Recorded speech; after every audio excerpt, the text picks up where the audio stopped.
We're now going to discuss the pulse rate. It's very important to wash your hands before you check somebody's pulse. We're going to talk about 3 different sites, common sites, that are easily found for many individuals. The first one being the carotid pulse, and I think with exercising, people are much more aware of this site. So you're going to take your 2 fingers, never your thumb, because your thumb has a pulse.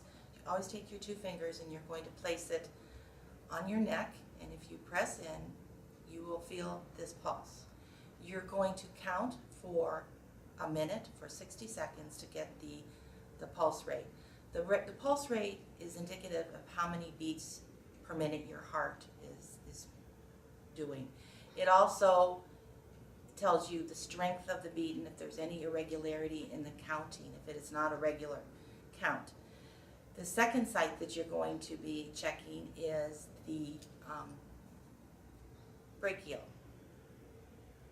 And the brachial site is the site that when we're checking a blood pressure that we're looking for. So you're going to press down lightly. Sometimes with the brachial pulse, it's a little bit hard to find on some individuals. You may have to go over from that designated site that we talk about on either side to find that pulse. But so just explore a little bit. We press down gently with your 2 fingers until you can feel that site. The third site that we're going to talk about is the radial site, and this is one of the most common sites that you're going to be using.